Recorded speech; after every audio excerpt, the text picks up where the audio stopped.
Hi everyone, it's Lindsay here today. I have two fun wedding invitations to share with you. Both have vellum overlays and I want to share with you how I made them. So the first thing I want to start off with is the size of these. Each one of these I made is 4 1/4 by 5 1/2. I like this size because if you're doing a card like this, you can get 4 invitations out of one sheet of cardstock and one sheet of vellum. To create my bases, I just take my cardstock, this is 8 1/2 by 11, 110 pounds. I cut it at 5 1/2 on the 11-inch side. Then I flip it over and I cut it at 4 1/4. So there you can see I've got 4 panels just from one sheet of cardstock. The same is going to work for your overlays. You can print 4 of them onto one piece of cardstock and you'll get 4 different vellum overlays from your one sheet. Now, for one of my first card, I'm going to go ahead and do some foiling on my vellum. I printed onto the vellum with my laser printer. I used a free template that I found on Pinterest just to do the writing on this, but you could always just use Photoshop and create your own. There are tons of free fonts online. I'll be using gold Deco foil for this. You want to use a toner that works with laser printers. And if you don't have a laser printer, you can print off a sheet of your invitations, take them to your copier store or Staples and get them printed onto the vellum there. They will do laser printing for you and it's super cheap to have it done. I did that before I actually got a laser printer. Now for my sandwich, I used a piece of copier paper as my carrier sheet folded in half. I put down my vellum, toner facing up, and then my gold foil goes right on top with the shiny side facing up. Close the carrier sheet, and it's time to put it through my laminator. I use the Royal Sovereign laminator. I've let this heat up for a good 30 minutes before I'm putting this through, and I like to send mine through a few times. So I'll send it through once horizontally and just let that run through. For these particular cards, this is probably going to be the thing that takes the longest because when you're doing it horizontally, you can only do one at a time with this particular laminator, but then I flip it vertically and put it through again to make sure I get a really good stick with the foil. Once it comes out, I let it cool down and then I peel off that foil and it is so gorgeous. I never get over the look of foil. It just amazes me every time. Now it's time to work on the backing sheet of this. So I switched over to the cardstock. I've got a piece of scrap paper underneath to do all the catching of the extra ink. I'm going to be using VersaFine Clear inks. These are very vibrant pigment inks. They're opaque. They are really great for beginners. I would also suggest choosing a stamp set that is going to be really forgiving if you're a new stamper too. I like the Concord 9th Hello Lovely. I'll be using the actual fill-in part of the stamp that looks like watercolor, and I'll be using that to do my stamping today. Another reason I think the VersaFine Clear inks are the best for doing vellum overlays. They're bright, they're vibrant, and they're going to show up underneath the vellum. So vellum is like a frosted sheet of paper, and whenever you overlay it onto a piece of cardstock that has any kind of pattern or anything on it, it almost tones it down, it brings it down, and if your colors are super light, then you're not going to see them. So you want to go a little bit darker than what your intended look is because as you can see with this purple, it's super dark, but once I put in my overlay later on, it's going to tone it down so much.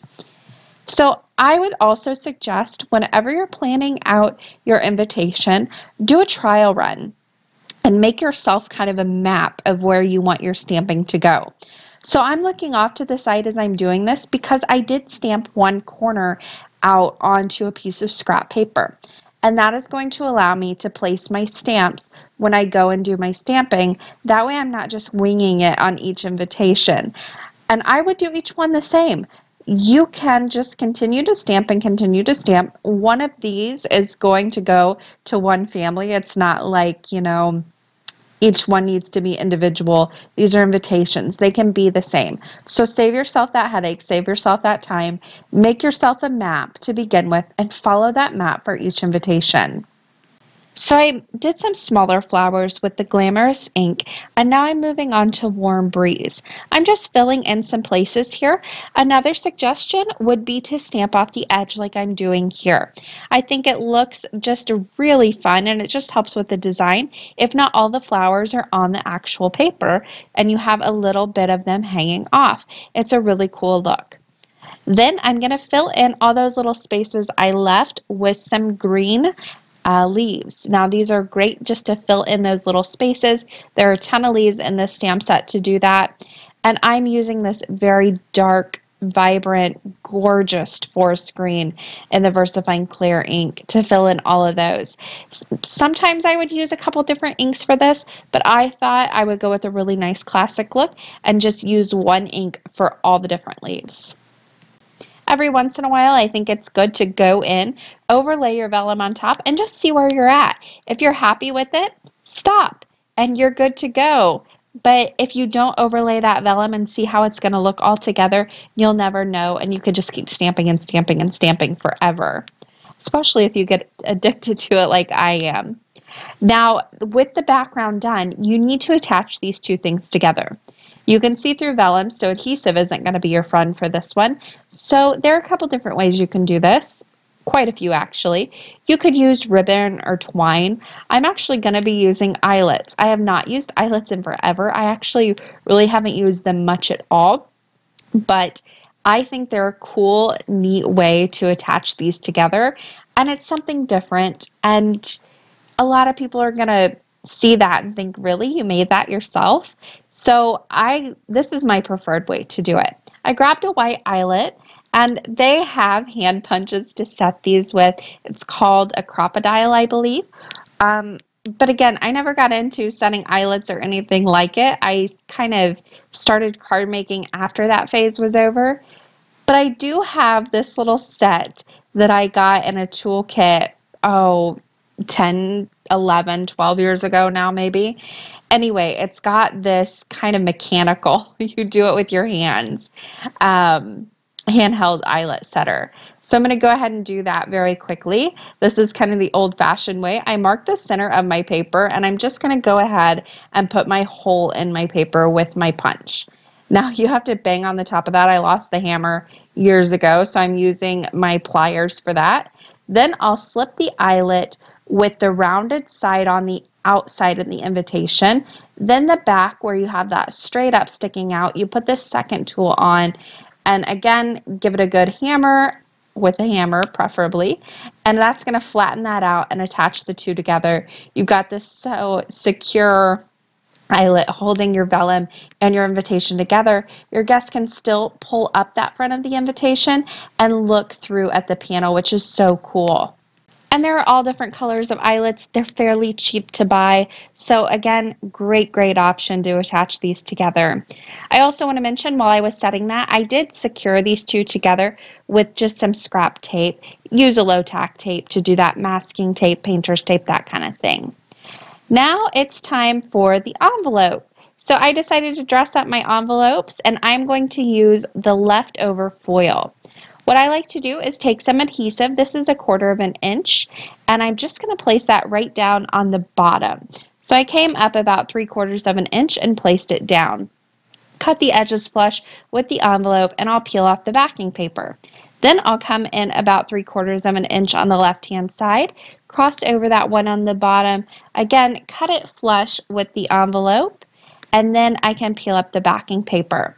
Don't try and put two pieces down before you pull up the backing paper. I did that on my first one, and you'll find out really quickly that doesn't work. Then I can use that leftover foil, place it right over the adhesive, and foil my envelope too. I think this is such a great way to use up all of your supplies and just create a very fun and gorgeous envelope to go with your handmade invitation. So there is a look at the invitation and the envelope together, all ready to go. That is the first one. This one's super easy. You don't need a whole lot of supplies, just your ink, your stamp set, and then your overlay on top. Now let's move on to the next one. For this one, again, I'm starting off with a 4 1/4 by 5 1/2 sheet of white cardstock, heavyweight white cardstock. When you're making invitations, use high quality cardstock and vellum. It's just going to feel more luxurious, and it's not that expensive to buy. I buy the stuff at Michael's, and it's 110 pounds, and if you use your coupon, you can get it for pretty cheap, and you get 50 to 100 sheets in a pack. I'm not sure which. I haven't bought it in a while because mine lasts a while, and I make a lot of projects and cards. Again, I'm going to be using the VersaFine Clear inks to do my stamping.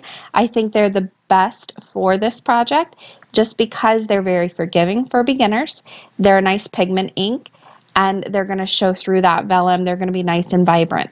Now, another thing that's great about the pigment inks with this particular card is because I'm using such solid stamps, this is going to give me the best results. I mean, look at that. You can't get that with the dye ink. You just can't. So I went ahead and I'm starting off with the Chianti ink. This is a nice maroon ink, and I'm using the Waffle Flower Plaid Play stamp set for this. This is just a nice stripe stamp, and I'll just be adding some stripes to the top and bottom of this panel. So I went ahead and lined that up on the top and bottom and stamped it down. I'm sorry, I started with Twilight ink. Then I'm going to move on to my Chianti ink. The Twilight is a nice navy blue. Then I'll go ahead and stamp a thinner line right underneath both of those Twilight lines that I stamped. Now I am using the grid lines on my blocks to line these up. It's super simple to do. Just pick a line and line it up, and then you'll get evenly spaced stripes with this.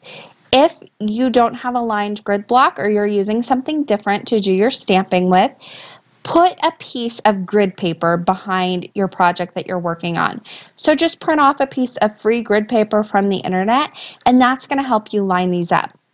Now for my middle stripe, I'm going with the thinnest one that's in that stamp set, and I'm inking it up with the glue pad. This is such a neat product. I love it because I'm going to add some gilding flakes to this. These things are messy, but so worth it. And as long as you work in like a little box or something, it's not horrible. I will say, you can see I stamped that down, and then I came in, popped in my gilding flakes for this. Shut your ink pad. I did not, and I was lucky I avoided a mess. These things fly around the room. You just got to be careful with them. Close your ink pad. You also need to work quickly. So you can see I normally would stamp one and then the other and then gild them both at the same time.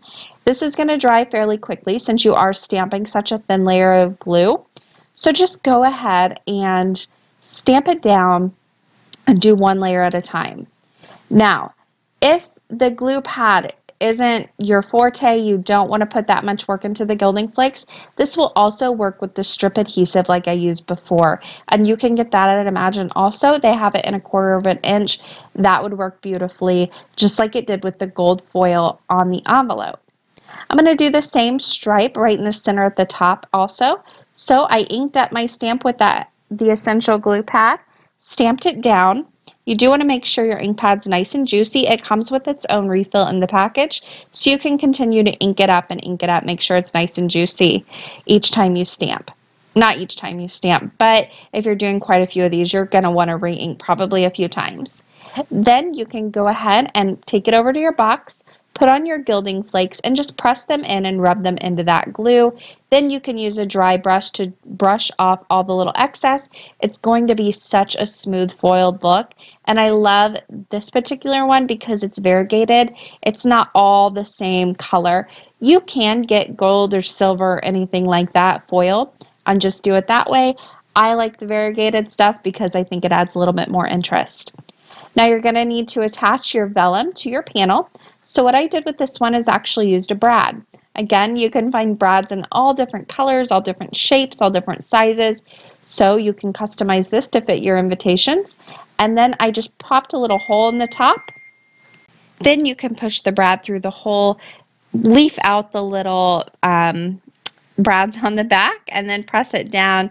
And there you've got your vellum secured to your panel, which is super easy. You don't need any special tools to do it. You could even use a pen and just pop a hole in the top with that. There is the finished invitation. And this design could easily be customized to fit, both of them could be, to fit your style of wedding. Also, the foiling can go on either one, or you can just do printing on either one. It really is up to you how you want to go about finishing your cards. Or your invitations in this case, not your cards. I'm normally used to just making cards. This was a fun little change though. Now for this envelope, I'm going to use the same stamp set that I used and the same 2 inks. And again, these envelopes could be interchanged as well. You could do either style on either one. Then I'm going to go ahead and take the smaller little stamp that I used, and I'll ink that up with some Twilight ink and stamp that on the thicker lines of the Chianti ink that I stamped. I'm doing these at an angle on both quarters just for a nice little wrapped ribbon look. And that is it. Super duper simple, and it took no time at all. You've still got plenty of space to write the recipient's name or to put a label on if you want to print those off onto labels. And that is it.